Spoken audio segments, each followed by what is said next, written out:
అనారోగ్యంతో నిన్న కన్నుమూసిన ప్రముఖ సినీ దర్శకుడు కోడి రామకృష్ణ భౌతిక కాయం ఫిలిం ఛాంబర్కు తరలించారు. కడచూపు కోసం సినీ ప్రముఖులంతా తరలి వస్తున్నారు. తెలుగు సినీ రంగం యావత్తు కోడి రామకృష్ణ మృతికి సంతాపం తెలుపుతూ ఆయన ఆత్మకు శాంతి చేకూరాలని ప్రార్థిస్తున్నారు. మరోవైపు సినీ అభిమానులు కూడా పెద్ద ఎత్తున ఫిలిం ఛాంబర్కు చేరుకుంటున్నారు. కోడి రామకృష్ణ భౌతిక గాయాన్ని దర్శించుకునేందుకు ఎదురు చూస్తున్నారు.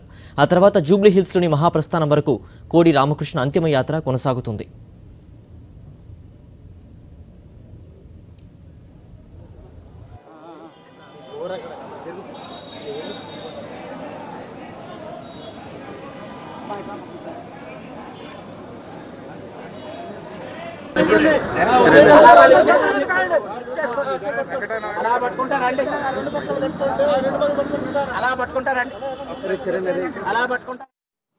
మన తెలుగు చలనచిత్ర రంగంలో ఆయన లేని లోటు తీర్చలేనిది.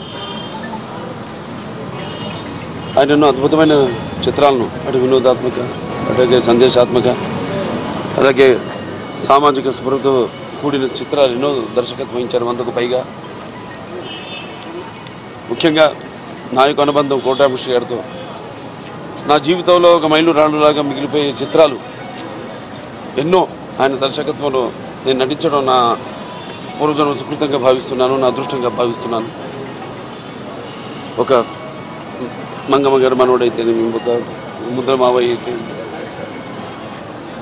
ముద్ర మేనలుడు, మొహగోపాలుడు, బాలగోపాలుడు, భారతంలో బాలచంద్రుడు, ఇలాంటి ఎన్నో అద్భుతమైన సినిమాలు. ఆయన కేవలం ఒక దర్శకుడిగానే కాకుండా ఒక వ్యక్తిత్వం, అందరితో ఎంతో కలుపుకోలుగా. ఆయన చివరిలో అస్వస్థకు గురైన ఇంతకుముందు ప్రతి కార్యక్రమంలో ఆయన పాల్గొనేవారు. కలిసినప్పుడల్లా ఎంతో హుషారుగా మాట్లాడేవారు. బాబు మళ్ళీ మనం కలిసి సినిమాలు చేయాలనేవారు ఆయన. అటువంటి ఒక మహామనిషి ఇప్పుడు మన దగ్గర మనతో లేరంటే అది ఒక నమ్మలేని నిజంగా. కోడి రామకృష్ణ అంటే ఒక మంచి వ్యక్తి, మహా వ్యక్తి. అతను రైటర్గా వచ్చి అసిస్టెంట్ డైరెక్టర్గా చేరి డైరెక్టర్గా 140 సినిమాలు చేశాడంటే నిజంగా 140 సినిమాలు 100 సినిమాలు చేసిన వాళ్ళు చాలామంది ఉన్నారు, కానీ అందులో ఇతను కూడా చాలా గొప్పవాడు. సినిమాలు ఒకటి కాదు, మొదటి సినిమా 500 రోజులు ఆడింది, ఇంట్లో రామయ్య వీధిలో కృష్ణ.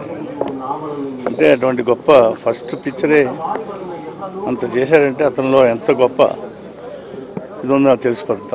తర్వాత అమ్మోరు కానీ, దేవి కానీ, అరుంధతి కానీ, ఇన్ని సినిమాలు, ఒకటి కాదు, 2 కాదు, ఎన్నో సినిమాలు. అసలు సినిమా ఇండస్ట్రీలో ఈ సీజీలు, ఈ గ్రాఫిక్స్ లేని రోజుల్లో గ్రాఫిక్స్ లేకుండా కూడా మనం కష్టపడి తీయవచ్చిన బ్రెయిన్ తోటి ఆలోచించి చక్కగా తనకు కావాల్సిన ఎఫెక్ట్స్ తీసుకుని చేశాడు. లేకపోతే అమ్మోరు కానీ, దేవి కానీ, అరుంధతి కానీ సినిమాలు సక్సెస్ అయ్యేవి కావు. అంత గొప్పవాడు రామకృష్ణని. సినిమా ఇండస్ట్రీ గొప్ప వ్యక్తిని. చాలా కాలం అనారోగ్యంతో బాధపడినప్పుడు ఇప్పుడు కలిసినా కూడా ఇంకా సినిమాలు చేయాలనే తాపత్రయం. ఇందాకే ఆఫీస్ రూమ్లో చూశాను. ఇప్పుడు రోజు ఏదో ఒక స్క్రిప్ట్ రాస్తూనే ఉండేవాడు. ఆయన అకాల మరణానికి నిజంగా ఇండస్ట్రీ అంతా చాలా తీరని లోటుగా భావిస్తుంది. వారికి, వారి కుటుంబానికి ప్రగాఢ సానుభూతులు.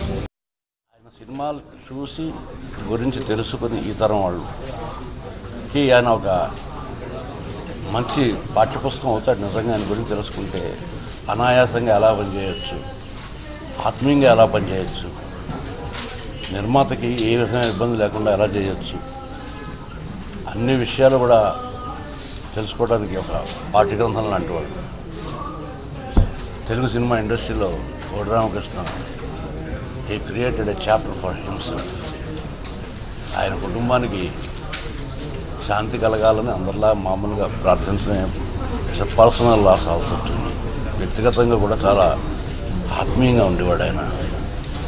ఆయన ఎన్ని విజయాలు సాధించినా ఏమాత్రం ఆ విజయాల ఛాయని తెలియదా అనిపించే అంత సామాన్యంగా ఉండడం ఒక ప్రత్యేకమైన లక్షణం.